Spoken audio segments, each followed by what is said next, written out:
NASA launched the Pioneer 10 spacecraft in 1972. It attached to it a golden plaque.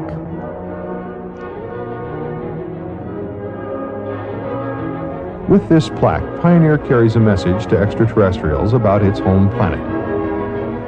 Its symbols show the radio signature of our sun, where our planet is located, and what we looked like. As Pioneer 10 journeys on beyond the outer known planets, the data it is sending back is also being used to seek a possible 10th planet. Indeed, a March 1992 NASA press release stated, "Unexplained deviations in the orbits of Uranus and Neptune point to a large outer solar system body of 4 to 8 Earth masses on a highly tilted orbit, beyond 7 billion miles from the Sun."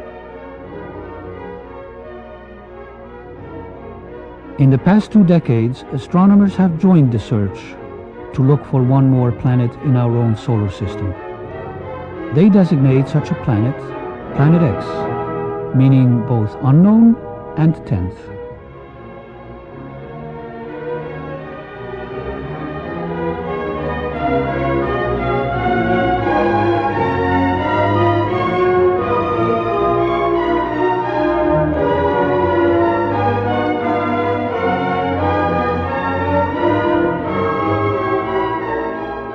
Maybe you wish to tell us in a few minutes the nature of those discoveries. I'd be happy to, and you're absolutely right. And as a matter of fact, the date on here, I was just noticing, is 14 August 1978, which was just about 6 weeks after we discovered the fact that Pluto has a satellite. Once you have a satellite for a planet, you can determine how heavy it is. It turns out Pluto was very much smaller and lighter weight than we had thought, which meant that Pluto has no influence, no appreciable influence on the motions of the planets Uranus and Neptune. At that point, we voiced a hypothesis that this means that there is at least one yet to be discovered planet in the outer reaches of the solar system, and this naturally led directly to you and your interest in what we're doing, and that's when you sent me this book. You have then postulated the existence or the appearance in some time eons ago of a celestial body which you, I think, named in that paper an intruder. Yes. Which may have collided with or somehow turned on their side both Uranus and Pluto.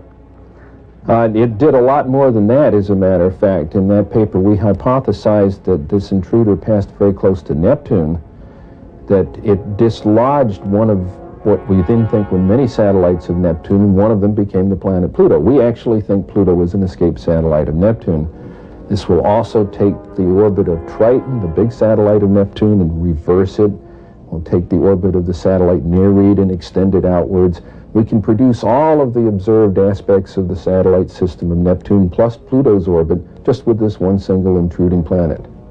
One of the things we did in 1978, having made this prediction that there was an additional planet, 10th or 12th, depending on your point of view, but it's the next one, we sort of put our money where our mouth was, as it were, and we went out and we started looking for this thing. We've been searching for 12 years for this thing. We've been able to refine the search area somewhat, get it rather narrowed down. We do our predictions based on the observed anomalies in Uranus and Neptune.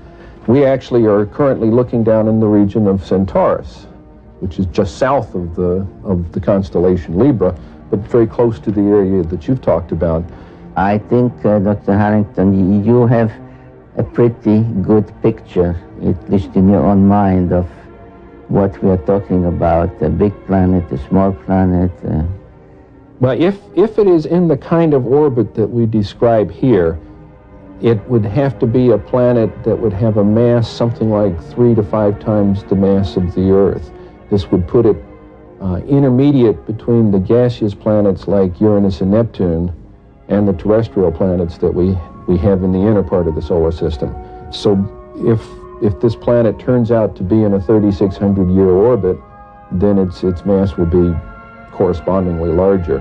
But we're talking about something it's a perfectly reasonable kind of planet. It looks like a good, nice planet, small enough that it's not going to be completely enveloped in gas, so it's perfectly capable of supporting life forms of one kind or another. This one here is a map of the solar system as we know it. The inner planets, this is the orbit of planet Pluto, and this here is the orbit that I have proposed for the 10th planet, and here's where we think it is right about now in its orbit. This is your orbit for the planet, Yes. and showing that it would come out of Sagittarius in biblical time, and that once you allow for precession, it would be around into Libra by now, and, which is, again, approximately the area that we're looking in. If Planet X exists, we are not alone in this solar system. Astronomers are so sure of the 10th planet, they think there is nothing left but to name it. Alone he stretches out the heavens and treads upon the farthest deep. He arrives at the Great Bear, Orion and Sirius, and the constellations of the south. He smiles his face upon Taurus and Aries. From Taurus to Sagittarius he shall go. The books of Job and Amos.